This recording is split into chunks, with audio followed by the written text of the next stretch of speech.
Ciao a tutti, je suis Pauline alias Maglia Ritorta et aujourd'hui samedi 1er mai, on se retrouve pour le bilan créatif du mois d'avril 2021. Je vais rester sur mon format classique, projet terminé, projet en cours, projet futur et quelques achats. Et à la fin de l'épisode, si vous en avez envie, je vous inviterai à rester avec moi un petit peu pour discuter d'un livre, pour que je vous présente en fait un livre que j'ai lu pendant le confinement, j'allais dire pendant les vacances. C'était aussi des vacances pour nous, donc pendant le confinement. Je trouve ça très sympa, moi j'aime bien aller piocher des idées de lecture dans les podcasts des autres. Donc voilà, je vais partager ça avec vous à la fin de l'épisode. Pour commencer, on va parler du pull Olive Leaf de Ririko que j'ai terminé pendant le confinement. Du coup, j'ai eu beaucoup de temps pour tricoter. Donc j'en ai profité. J'ai terminé tout mon pull. Il est lavé, bloqué et je l'ai porté hier pour aller au travail. Donc voilà ce que ça donne. En vidéo, vous voyez vraiment bien le motif. Ça c'est chouette. Par contre, vous voyez les couleurs vraiment fluo. Je vais essayer de faire en sorte, non, dès que je m'éloigne, c'est super foncé. Faire en sorte que ce soit un peu moins fluo, voilà, c'est un peu mieux. Donc voilà ce pull, très boxy, comme je vous l'avais dit quand je vous ai parlé du modèle au départ. Et je suis super contente de la coupe, de la couleur, du fil, je suis super contente. Comme vous l'avez vu peut-être quand je me suis levée, le tissu que donne le fil est très fluide et je trouve qu'avec la coupe boxy, c'est exactement ce qu'il me fallait. Pour rappel, donc le fil, j'ai utilisé la alpaca de Drops. Par contre, je suis vraiment perturbée par la lumière. Je trouve que maintenant c'est beaucoup trop foncé. Bon, je touche plus rien. Le fil, c'est la alpaca de chez Drops. En coloris noisette, et maintenant que j'ai touché, bon, c'est un peu plus foncé pour vous, mais vous voyez mieux la couleur. Voilà le drapé un peu qu'il a, il est super fluide. J'ai tricoté en simple puisqu'il fallait une fingering pour faire ce pull. J'ai utilisé 9 pelotes, j'en avais 10, non attendez, j'ai une bêtise. Je l'ai écrit sur Ravelry en plus. Je vais vous laisser vérifier sur Ravelry ce que je suis en train de vous dire parce que je suis au film avec mon téléphone donc je ne peux pas vérifier. Mais en fait, je vous dis, j'ai utilisé 9 pelotes, mais je crois pas que c'est ça. Je crois que c'est 7 en fait. Je vous laisse aller vérifier sur Ravelry pour savoir exactement combien j'en ai utilisé. Mais j'en ai utilisé un nombre pile, c'est-à-dire que j'ai utilisé tout mon fil de ces pelotes-là, il ne m'en reste pas. Il me reste d'autres pelotes que j'ai pas entamées du coup. La construction de ce pull, donc on commence par l'encolure avec quelques rangs de côtes. Toutes les côtes, j'ai fait des côtes torse partout. C'est pas précisé dans le patron, mais moi j'ai préféré faire des côtes torse parce que c'est l'aspect que je préfère. On fait des augmentations raglan. Et en fait, vous n'en voyez pas des raglans parce que les augmentations se font ici. En fait, à la bordure du motif, à l'avant et à l'arrière.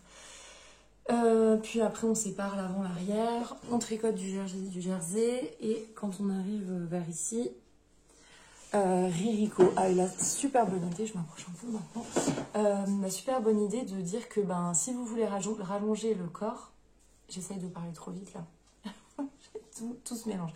Si vous avez besoin de rallonger le corps, c'est là qu'il faut le faire. Et c'est bien parce que moi j'allonge toujours le corps et selon les modèles, parfois c'est pas super opportun de le faire à la fin, etc. Là par exemple, puisqu'il y a le motif sur tout le bas du corps, ça aurait été plus compliqué. Ou alors il aurait fallu rajouter des motifs, mais ça aurait compliqué la fin du pull puisque en fait, je ne sais pas si vous avez vu, mais ici, le motif ne s'arrête pas net, ne s'arrête pas tout droit. On commence déjà les côtes torse dans le motif. Et ça, c'est... on a dans la grille, on nous explique comment faire. Donc, ça aurait été plus compliqué de le faire à ce moment-là. Donc, c'était super bien, j'ai trouvé de l'avoir précisé. J'ai rallongé de 3 cm et demi. J'ai pas osé rallonger plus parce qu'en fait je me suis dit attention, l'alpaga ça se détend beaucoup au blocage. L'idée c'est pas non plus de te retrouver avec une tunique ou voilà. Donc rallonge un peu, ok, mais pas trop. Et 3 cm et demi, il s'est trouvé que ça tombe très bien sur moi. Pareil pour les manches. Donc mes manches voilà, sont relevées après que le corps soit terminé. Et donc on continue de les tricoter en faisant le motif et des diminutions. Et à un moment, elle me dit, bon bah là, maintenant vous arrêtez et vous faites la grille de transition donc, pour faire ça, c'est-à-dire faire que le motif, pareil, bah, comme sur le bas du pull, que les côtes torse commencent dans le milieu du motif. Et sauf que moi, ça m'arrivait ici, vraiment dans le pli du coude. Là, non, c'était quand même trop court, même si ce sont des manches 3/4, hein, c'est fait comme ça dans le modèle. Donc du coup, ce que j'ai fait, c'est que j'ai rajouté un motif complet, cette fois-ci, et sans faire de diminution, parce que je voulais pas que les manches soient trop serrées. Là, je trouve que pour moi, c'est vraiment comme j'aime. Et puis, donc j'ai rajouté tout un motif, et ensuite j'ai fait mes côtes torse. Voilà pour ce pull. Quoi vous dire d'autre? Ben, je l'adore. Le fil, c'est du 100% alpaga. Là, je le porte à même la peau. Il est très doux, il pique pas. Ouais, je l'aime vraiment beaucoup. Franchement, je suis très contente d'avoir fait ce pull dans ce fil parce que là, j'ai déjà rangé mes pulls d'hiver dans des sacs hermétiques pour mettre mes affaires d'été dans mon dressing. Lui, je vais pas le mettre en hivernage. Je le garde avec moi. Il est chaud, mais il est léger. Enfin, je l'aime beaucoup, je l'aime beaucoup. Je vous remontre une dernière fois. Hein. Je fais ma maline avec mon beau pull. Voilà ce que ça donne. Ah oui, une dernière chose que je voulais dire, c'est que j'ai eu une crainte au départ, c'est que avec ce fil-là, j'avais peur que finalement ça fonctionne pas bien parce que l'alpaga c'est un peu poilu. Je sais pas si vous voyez, mais voilà, on voit un peu là. Il y a des petits poils, alors c'est pas du mohair, hein, c'est pas aussi velu que ça, mais j'avais peur que ça entame trop la définition du point et que du coup le motif soit un peu trop flou et qu'on voit qu'il y a une texture à cet endroit-là, mais qu'on ne voit pas bien la définition du motif. Alors, vous la voyez vraiment particulièrement bien là, sur la vidéo. En réalité, on ne le voit pas si bien, c'est pas si défini, mais on arrive bien à voir le motif quand même. Donc, si jamais vous avez envie de faire ce pull dans ce fil, donc, qui est un fil économique, hein, puisqu'on est chez Drops, je vous invite à aller voir sur ma page Ravelry parce que j'ai mis donc, la quantité de fil que j'ai utilisée. Moi, je pense que ça fonctionne. Donc, si ça vous plaît, je vous invite à aller voir sur Ravelry pour savoir combien j'ai utilisé réellement de fil pour le faire. Oh, j'ai un trou. J'avais pas fait gaffe. Il y a un trou ici. Oh, ben, je réparerai ça plus tard. Voilà. C'est tout pour ce pull. Je crois pas que j'ai d'autres infos à vous donner. Pendant le confinement, du coup, ben, j'ai terminé ma paire de chaussettes du mois d'avril. Voilà. Ma boîte de bas. Et donc ma paire du mois d'avril, c'était les samedis paillettes du livre Tricoter ses chaussettes, que j'ai fait en Fabelle de Drops coloris moutarde. Voilà. Alors, elles sont bien à la même taille, hein, c'est juste qu'elles étaient pas pliées comme il faut. Vous les avez sûrement déjà beaucoup vues parce que on a été énormément à choisir ce modèle dans les premiers à faire du livre. C'est un modèle que j'ai beaucoup aimé faire et avec lequel j'ai appris encore une fois plein de choses. Je vous en avais parlé la dernière fois parce que comme d'hab, j'ai pas de bloqueur donc je vais m'en surveiller un. Voilà, salut. J'avais déjà tricoté un petit bout, donc j'avais déjà fait la pointe. Donc pour rappel, c'est une pointe en étoile qui fait un aspect un peu moins pointu. Je vais vous montrer la paire du mois de mai que j'ai commencé, je vous en parlerai après, mais c'est juste pour vous montrer la différence avec une pointe classique, entre guillemets. Hop, je tire un peu de fil. Donc, hop, je remets bien.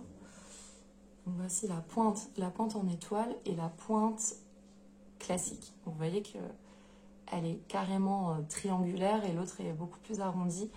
Donc j'ai beaucoup aimé apprendre cette technique parce que du coup pour des chaussettes que je pourrais faire sans patron, c'est plutôt vers ce type de pointe que je me dirigerais. Je trouve ça plus joli en fait. Ensuite on fait cette dentelle là sur le pied, hop, et jusqu'en haut. Quand on a fini de faire le talon, on le fait sur tout le tour de la chaussette et on termine avec ces petits festons qui sont adorables. L'ourlet en dent de chat, mais pareil, super technique, j'ai adoré le faire, c'est très très simple à mettre en place en plus, donc à refaire absolument. Et puis aussi, grosse découverte, le talon en raccourci, je trouve ça super. Alors comme d'habitude, vous savez, hein, je vous le dis à chaque fois, moi en lisant les instructions, sur le coup j'ai un peu paniqué, je me suis dit, oh là là, j'ai pas compris, je vais pas y arriver. Alors, ce sont des rangs raccourcis à l'allemande, les mêmes que j'ai fait ici pour l'encolure. Donc, je savais, je connaissais le geste, mais ce qui m'a un peu, ce qui moi m'embête entre guillemets dans les explications écrites de choses que je découvre, c'est que je sais pas à quoi m'attendre en fait. Je vais faire, je vais suivre, et puis en fait, je sais pas si ce que je fais c'est juste ou pas parce qu'il n'y a pas la photo ou j'ai pas vu quelqu'un le faire en vidéo.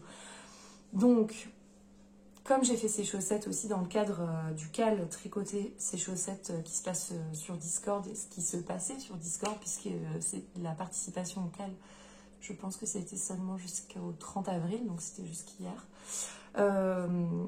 C'était bien parce qu'il y avait un salon dédié à chaque patron, et il y avait une autre jeune femme qui est aussi dans le Discord de Julie Miette, Romy, qui a bien voulu me donner un coup de main, qui m'a envoyé des liens avec des vidéos et tout, c'était super sympa. Elle les faisait aussi en jaune, moutarde, pareil. Donc voilà, ces chaussettes. Merci beaucoup Romy pour ton aide, parce que sans toi, j'aurais avancé encore moins vite. J'avais commencé bien en avance et finalement, quand je suis arrivée au talon, je me suis dit non, mais j'étais vraiment bloquée, à pas comprendre... Enfin, c'est pas que je comprenais pas, c'est que je me disais, en fait, j'ai peur de le commencer, de faire, et en fait, me rendre compte que c'est pas juste.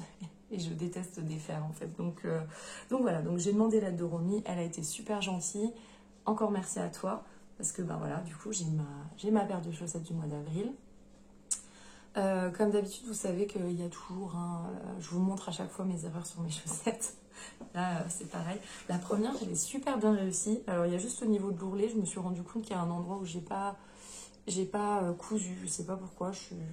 J'ai été repiquée trop loin quand j'ai fait mon point. Donc, mais sinon, ça va. Globalement, elle est pas mal. Mais alors, la deuxième, trop pressée de la faire, d'avoir tout compris. J'ai pas bien respecté le rythme d'augmentation pour la pointe en étoile, donc elle est un peu plus pointue que l'autre. Et j'ai fait 2 erreurs au même endroit en plus, enfin au même endroit, dans la même colonne de la dentelle. Ouais, je pense que vous allez le voir, c'est ici et là. Voilà, trop pressée. Trop pressée, j'ai pas fait attention et puis voilà. Par contre, l'ourlet, je l'ai bien cousu. Voilà. Mes petites chaussettes du mois d'avril. Donc, ma boîte de bas, écoutez, elle se remplit bien. Hein, elle se remplit au rythme que je voulais, au rythme d'une paire par mois. Je suis très contente pour l'instant des modèles que j'ai tricotés. En revanche, je confirme ce que je vous disais la dernière fois. J'étais en train de les ranger et je me suis dit, mais il y avait un autre truc à dire. Oui. En revanche, la Fabelle de Drops, certes, elle coûte pas cher. Certes, ils ont quand même pas mal de couleurs et tout. Mais alors, quand je compare avec la Nord, qui est aussi une laine de chez Drops, adaptée pour les chaussettes, je trouve que la Nord est 20 fois plus douce. Elle a été beaucoup plus agréable à tricoter que celle-ci. Celle-ci, elle est rêche.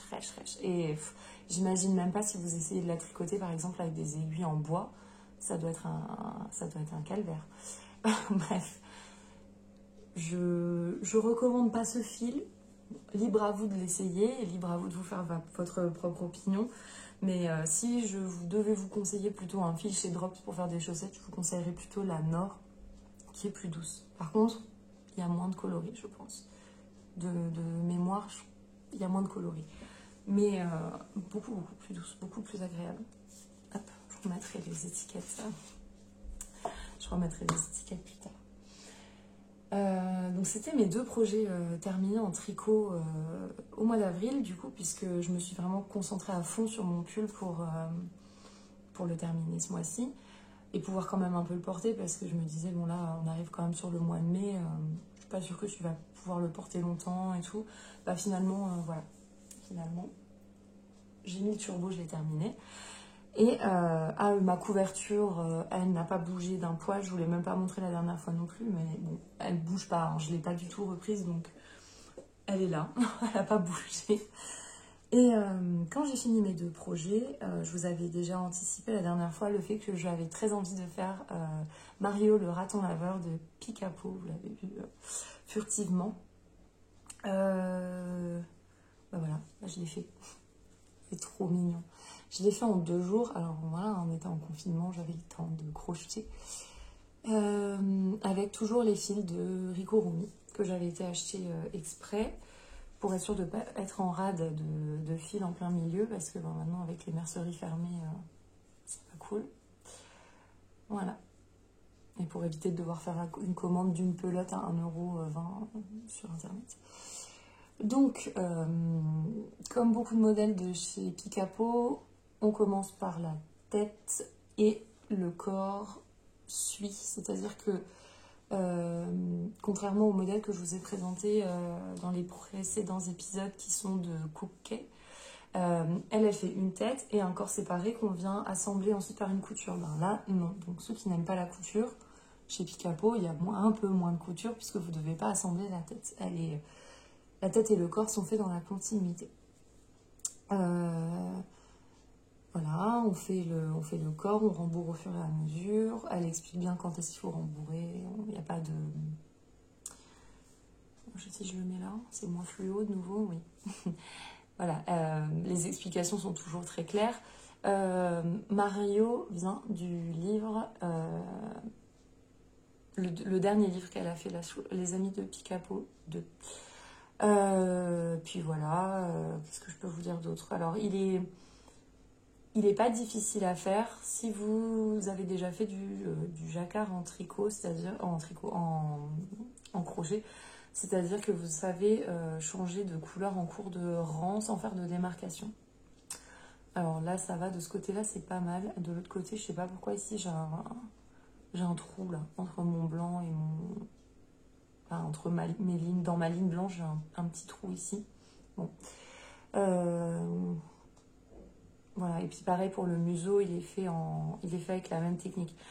Mais bon, a priori, pas de panique puisqu'elle explique tout, elle explique tout au début du livre, donc et c'est suffisamment bien expliqué avec plein de photos, ce qui a permis que j'apprenne à le faire directement dans le livre et que j'ai pas eu besoin de vidéo cette fois-ci.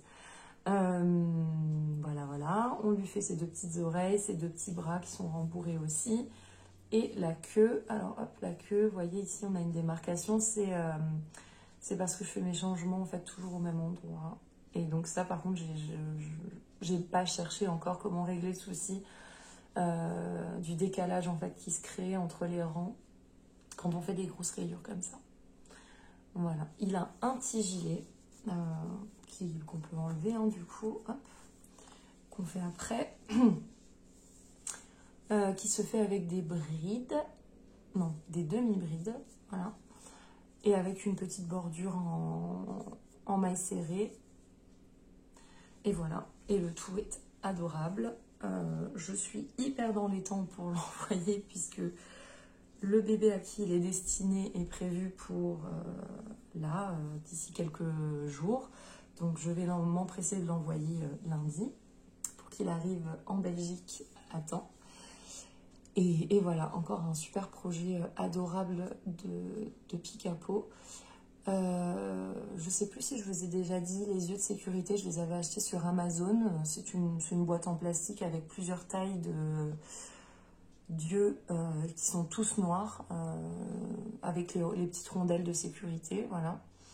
Et voilà. Et ici, pas beaucoup de broderie à faire, donc ça c'est cool parce que moi je suis pas très douée, à part les petites joues ici, les petites joues roses au coin des yeux. Voilà, voilà pour Mario. Encore un super chouette projet, j'ai vraiment aimé le faire. Pour l'instant, j'ai pas... si, j'ai un prochain amigurumi qui va arriver, que je vais devoir faire bientôt, de cookie cette fois-ci, et c'est Mimi Lapine.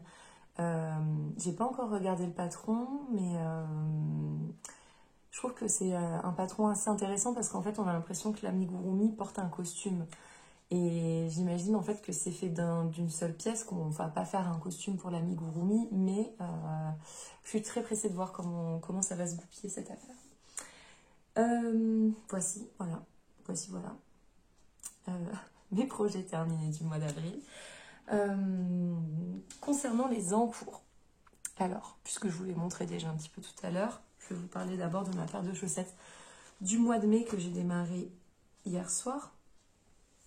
Il s'agit donc, je vous en ai déjà parlé aussi la dernière fois, des panoramas de Giuseppina. Donc je vous remettrai le lien de la chaîne en dessous dans la barre d'infos. Pour l'instant, ça dit ça. On ne sait pas trop encore, hein, j'ai pas assez avancé. J'ai fait une répétition du motif de dentelle. Donc j'ai commencé, là je vais le faire exactement comme préconisé, hein, aussi par le patron, je ne vais pas faire de modification. Elle nous demande de faire un Duodismatic Caston, donc c'est ce que j'ai fait sur un câble de 40 cm. J'ai tricoté en 2,5. Donc Duodismatic Caston. Ensuite j'ai fait toute ma pointe sur mes 40 cm en Magic Loop, avec des augmentations voilà, assez classiques, qui fait donc cette pointe triangulaire. Et puis après, voilà, il y a un rang de mise en place avant de démarrer le motif de dentelle. Et je suis passée sur mes mini circulaires qui sont des IAIA Sharp en 2,5. Et pour l'instant, voilà ce que ça donne. Alors le coloris, vous le voyez là assez bien. C'est un sauge, un mint pastel. Je ne sais pas trop comment le décrire. En tout cas, la marque a appelé ce coloris Avocat. Voilà. Là, on voit bien. C'est un bleu vert un peu grisé. Franchement, j'aime beaucoup la couleur.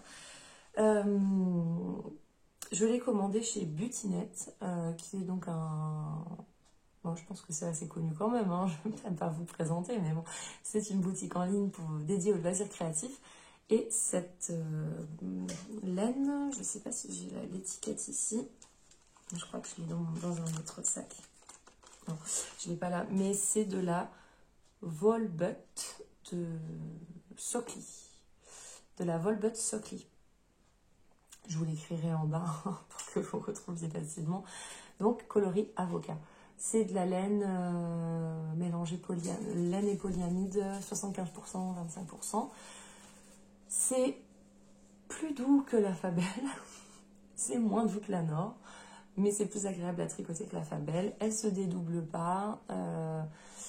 Elle est un peu... voilà aussi. Elle est un peu comme la Fabelle. C'est-à-dire qu'elle n'est pas complètement lisse. Elle n'est pas complètement ronde. Elle est un peu... Vous voyez, elle fait un peu de poil comme ça sur le côté. Mais bon, elle est sympa. J'ai hâte d'avoir terminé parce que le motif de dentelle, j'ai complètement craqué dessus. Et j'ai hâte de pouvoir vous en reparler le mois prochain quand elles seront normalement terminées.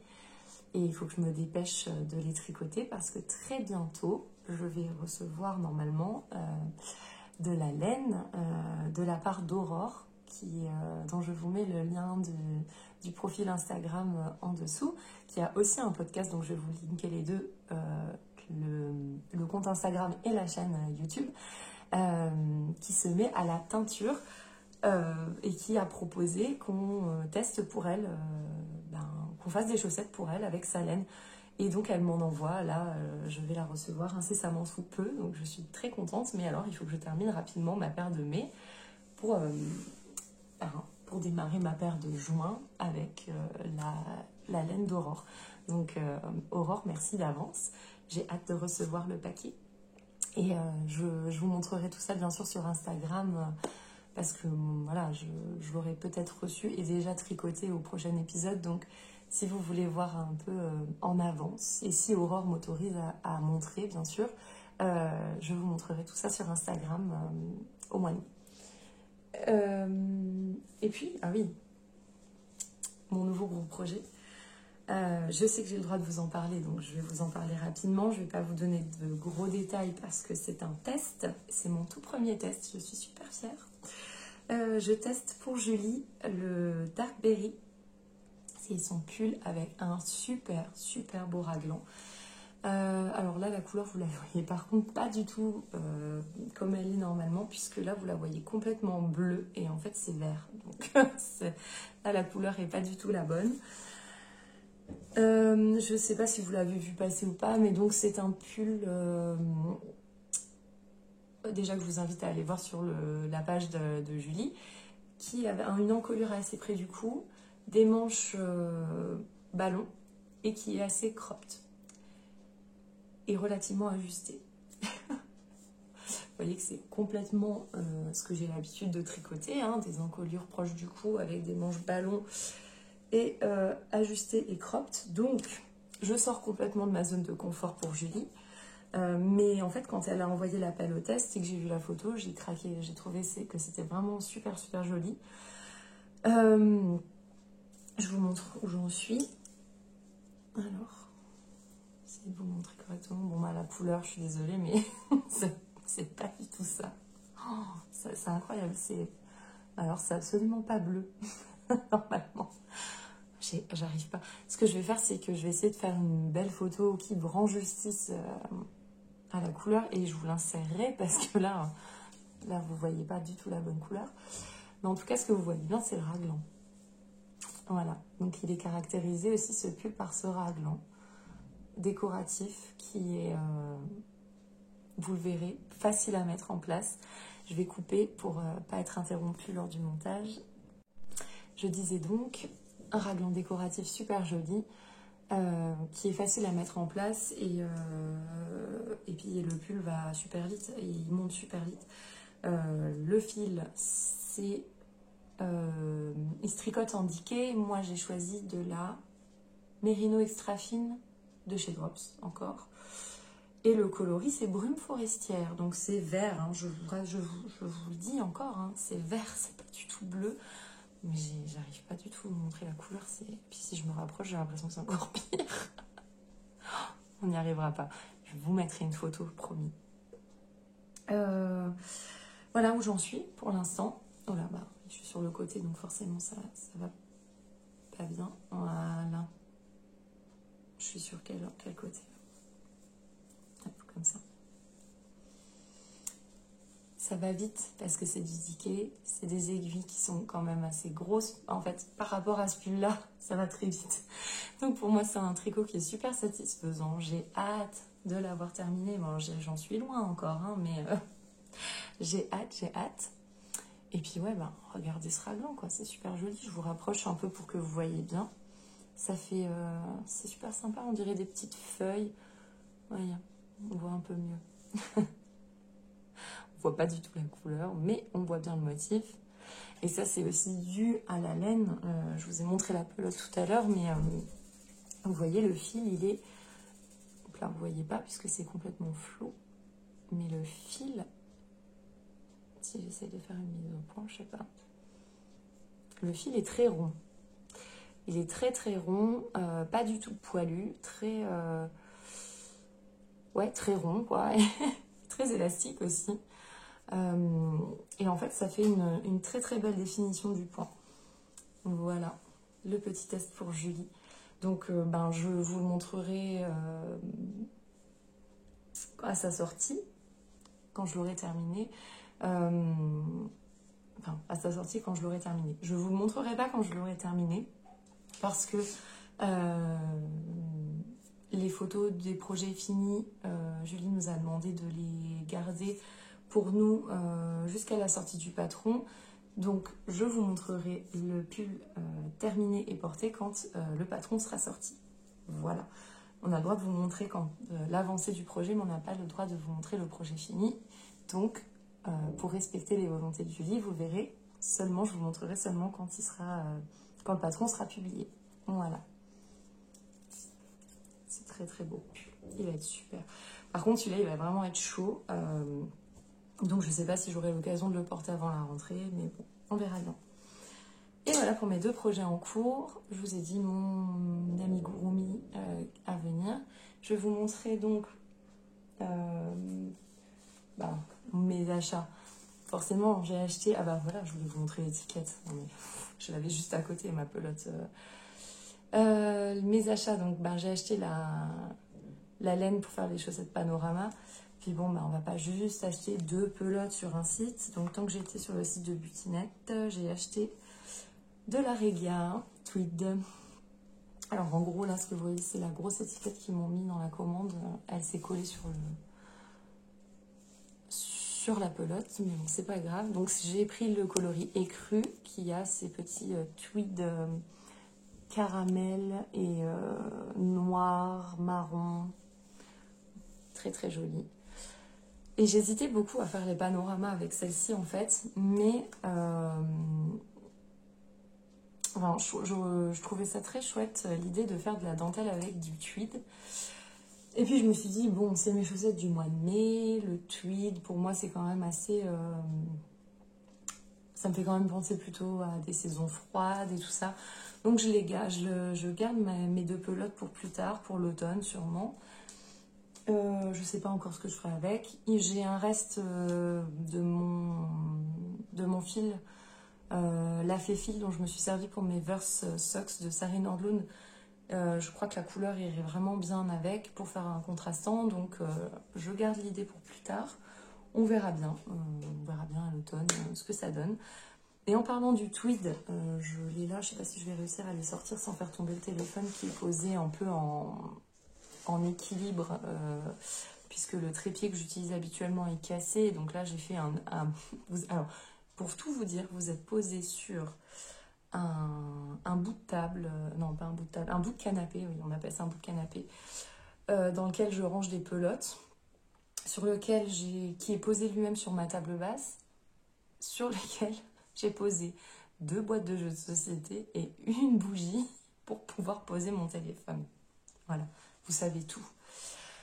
Bref, tout ça pour vous montrer. La dernière fois, je vous avais parlé de ça, la tweed de chez Zeman, puisqu'on est obligé de parler de Zeman. Hein. C'est pas du tout sponsorisé, mais je suis obligée de vous parler de Zeman à chaque fois. Hein. Je vous avais demandé des idées de gilets à faire avec. J'en ai sélectionné 3 que j'ai mis dans mes favoris sur Ravelry. Et comme on arrive vraiment sur les beaux jours et tout ça, pour l'instant j'ai mis en attente aussi parce que maintenant j'ai le test de Julie à faire et que c'est évidemment prioritaire sur mes projets à moi. Et donc j'ai mis les patrons sur Ravelry en favoris. Et dès que j'aurai de nouveau mes aiguilles dispo et du temps pour tricoter ce gilet, je choisirai un patron parmi ceux que vous m'avez très très gentiment conseillé dans les commentaires la dernière fois. Merci encore d'avoir partagé avec moi plein de gilets. J'ai encore découvert des nouvelles designeuses et des modèles vraiment super. Donc merci encore une fois. Et ben voilà, c'était tout pour mes projets terminés en cours et à venir, mes 2 petits achats et puis voilà, pour ceux qui ne sont pas intéressés par le partage du livre dont je vous ai parlé au début, on peut se dire au revoir tout de suite, à la prochaine, ciao. Et puis ceux et celles qui sont intéressés par le livre dont je vous ai parlé, dont je vous ai pas encore parlé, mais si vous avez envie de savoir de quel livre je vais vous parler, c'est maintenant. Et je vais vous parler de mon auteur préféré de thriller, qui est un genre qui plaît pas à tout le monde, j'en suis bien consciente. Moi j'aime beaucoup. Et mon auteur préféré c'est Donato Carisi. Je pense que vous avez deviné que c'est un auteur italien. Euh, je viens de me rendre compte que j'ai oublié de vous dire un truc. Oh, désolée. Je viens de vous oublier de vous dire un truc, mais en parlant d'italien, bah oui, je savais bien que j'avais oublié un truc, que j'avais été un peu vite sur les chaussettes.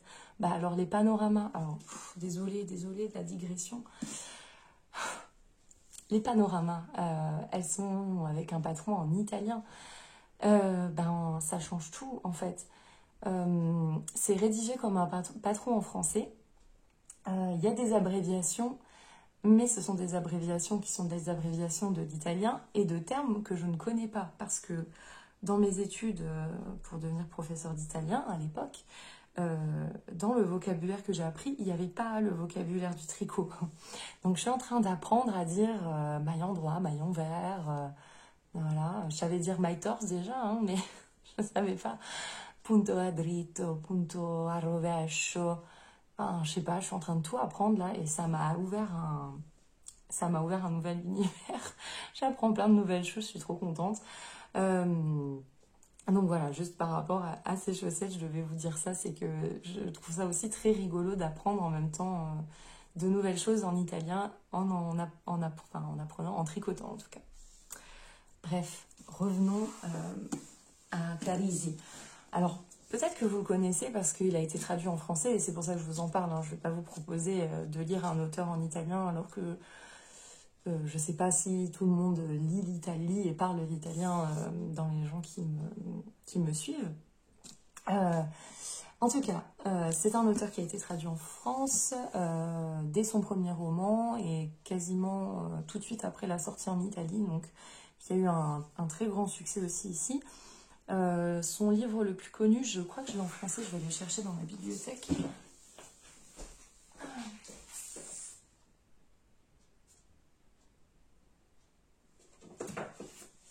Voilà, je ne me trouvais plus. Son premier roman, c'était celui-ci, Le Chuchoteur. Oui, Le Chuchoteur. Donc, qui fait partie d'une série de romans. En fait, il y a plusieurs séries qui suivent toujours les mêmes personnages. Donc, il y a la série du Chuchoteur, la série du Tribunal des âmes. On va essayer de dire ça un peu comme ça. Et puis, il a fait des one-shots. Donc, celui-ci fait partie des one-shots. Donc, quand il sera traduit en français, parce que je ne doute pas qu'il le sera incessamment sous peu, puisque celui-ci est sorti à Noël. Si vous voulez commencer par celui-là, vous pouvez, parce qu'il ne fait pas partie d'une série de ces romans. Ces romans ne se passent pas toujours en Italie. La série là, du Chuchoteur... je crois qu'elle ne se passe pas en Italie. La série du Tribunal des âmes, de mémoire, oui. Ça fait un peu longtemps que je les ai lus, donc je ne m'en souviens pas bien. Et bref, donc je lisais ça en faisant le corps de mon Olivier. Pour vous raconter un peu rapidement l'histoire que j'essaie de me souvenir. Alors je ne peux pas regarder le résumé parce qu'il est un petit peu succinct. Il s'agissait d'une histoire qui se passe au lac de Caume et on suit 3 personnages principalement. Donc une dame qui s'occupe d'aider les femmes victimes de violences. Oui, on est dans la joie et dans la bonne humeur là, hein, je vous le dis. Hein. Une adolescente qui vit une situation très compliquée dans son lycée et qui a tenté de se jeter dans le lac, et un homme dont on ne connaît pas l'identité, mais qui a sauvé la jeune fille et qui a lui aussi une histoire par ailleurs qui est très tourmentée. Et donc on suit en parallèle les 3 histoires et en fait ce que j'adore moi toujours chez lui, c'est que l'idée quand on lit des romans policiers, des thrillers, etc., c'est d'essayer de comprendre ce qui va se passer, d'essayer d'arriver à la solution avant la fin de l'histoire. Moi j'ai vraiment du mal à y arriver avec lui parce qu'il me trimballe complètement. Il arrive à me mener exactement là où il veut, et c'est-à-dire exactement pas à la solution du livre. Celui-ci, particulièrement, j'avais pas du tout compris quel pouvait être le lien entre les personnages. Ouais, je me suis laissée complètement avoir et j'ai beaucoup aimé cette lecture, rien que pour ça, parce que c'est le but en fait. C'est satisfaisant quand on trouve avant la fin, mais c'est aussi un peu dommage parce que du coup, lire la fin du livre quand on a déjà compris la solution, ça sert juste à valider notre hypothèse, mais c'est un peu dommage parce qu'on se dit ouais, c'est bon, j'avais compris depuis longtemps. Là, j'avais pas compris et je me suis laissée avoir et c'était super. L'écriture de cet auteur-là, elle est un peu particulière dans le sens où, avant d'être auteur, il a travaillé pour la télé italienne et il faisait des séries. Il écrivait des séries. Et il a fait des études de criminologie, donc il sait de quoi il parle. Et l'écriture est très fragmentée, comme des épisodes de série. C'est-à-dire que le chapitre se ferme sur quelque chose qui nous donne envie de voir la suite, mais en même temps, le chapitre suivant reprend sur un autre élément de l'histoire. Et en fait, il y a des petits cliffhangers à chaque fois. C'est très intéressant, ça donne très envie de lire la suite. Et on se laisse rapidement entraîner dans l'histoire. Donc voilà. Donc si vous aimez les thrillers, je vous conseille Donato Carrisi. Si vous n'aimez pas les thrillers mais que vous avez envie de découvrir Donato Carrisi, j'aurais dû un peu mieux préparer la vidéo puisque j'ai tous les livres dans la bibliothèque et je viens de penser qu'il y a un de ces livres qui n'est pas du tout un thriller, qui se passe pendant la guerre, mais qui est... voilà, c'est pas... on va pas parler de meurtre, de choses comme ça, c'est plutôt... c'est un prisonnier de guerre et la personne une personne qui l'interroge, qui se parle de leur vie et de leur passé, et j'ai trouvé que c'était aussi très sympa. Et en italien, il s'appelle La Donna dei fiori di carta, mais en français, je ne sais pas, puisque je ne les lis plus en français depuis depuis son deuxième roman. C'est en fait un livre que je reçois tous les ans à Noël par mon chéri. Il m'achète toujours le dernier livre de Donato Carrisi et c'est toujours le premier livre que je lis en début d'année suivante. Et c'est en général un de mes seuls livres en italien. Donc je suis toujours très contente de pouvoir lire dans cette langue, puisque j'ai pas du tout envie de perdre. Vous savez, moi j'ai étudié l'italien à l'université, c'était très scolaire, on a dû lire des choses très complexes, on a appris énormément de vocabulaire. Après, j'ai eu l'opportunité de pouvoir le parler tous les jours avec mon conjoint, mais en même temps, quand on ne pratique pas quotidiennement, on perd la langue. Moi, j'ai l'opportunité encore de le parler très souvent. On essaye quand même de parler. On parle quasiment tous les jours en italien, mais maintenant, on parle de plus en plus en français. On regarde parfois un petit peu la télé en italien, mais voilà. Et donc, du coup, pour la lecture, je veux vraiment pas perdre l'habitude de lire en italien parce que c'est une expérience différente aussi. Et donc, tous les ans, je lis mon Donato Carrisi, que j'adore. Et tant que j'y suis... Autre recommandation, qui a un rapport et pas un rapport en même temps. Si vous aimez les thrillers, mais que vous n'avez pas envie de lire Donato Carrisi, ou que vous avez en plus envie de découvrir autre chose, je me suis passionnée depuis... je pense que j'ai commencé au mois de décembre. J'écoute beaucoup de podcasts en fait quand je tricote, le mercredi surtout parce que le mercredi en fait mon copain travaille à la maison et moi donc du coup je suis dans notre chambre. Je travaille un peu, je tricote, et quand je tricote, du coup, j'ai mes écouteurs et mes podcasts. Et je me suis passionnée pour le podcast Cerno l'anti-enquête, qui est très très connu, mais peut-être que vous ne le connaissez pas, parce que moi, en fait, quand je l'ai découvert, il y avait déjà beaucoup d'épisodes, et c'était déjà un podcast très très connu, donc je partage avec vous, qui est donc... un podcast d'un journaliste qui enquête de son côté sur une série de meurtres qui a eu lieu à Paris dans les années 80. Voilà, ce sont les meurtres qui ont été perpétrés par Thierry Mathurin et... Thierry Paulin et Jean-Thierry Mathurin. Je sais même plus maintenant, alors que pourtant j'écoute un épisode par semaine. Mais bon, bref. Je vous laisserai aller découvrir, c'est très intéressant parce que Bien sûr, il y a l'enquête qu'il fait. Il va interroger des gens qui vivaient dans le voisinage. Il va interroger des gens qui peut-être auraient connu les meurtriers. En fait, lui, il essaye pas de résoudre l'enquête puisqu'elle a été résolue. On sait qu'ils ont été coupables de ces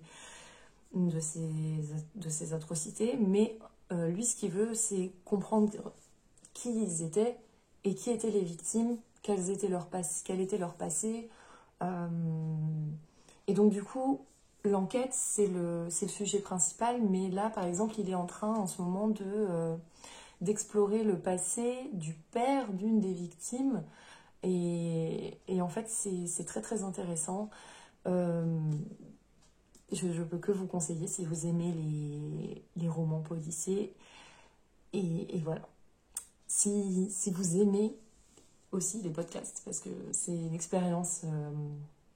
voilà, s'il faut aimer, hein. Je sais qu'il y a plein de gens qui n'aiment pas la radio, qui n'aiment pas les podcasts, qui ont besoin de l'image. Là, pour le coup, moi, contrairement aux explications écrites dans les livres, les podcasts, ça me convient très très bien. Donc voilà pour ce mois-ci. Si vous voulez d'autres recommandations, enfin d'autres partages, pas des recommandations, hein. Qui suis-je pour vous recommander quoi que ce soit? Mais en tout cas, si vous voulez d'autres partages sur les livres et les podcasts, n'hésitez pas à me le dire dans les commentaires. Si vous voulez partager avec nous vos lectures préférées, avec nous tous, tous les gens qui regardent. Dans les commentaires, n'hésitez pas à partager vos dernières lectures, coup de cœur, vos podcasts préférés, pour qu'on puisse tous piocher dedans. Et puis, écoutez, il ne me reste plus qu'à vous souhaiter un bon mois de mai créatif. On espère sous le soleil et déconfiné. Et ciao a tutti, a presto, un bacione, ciao!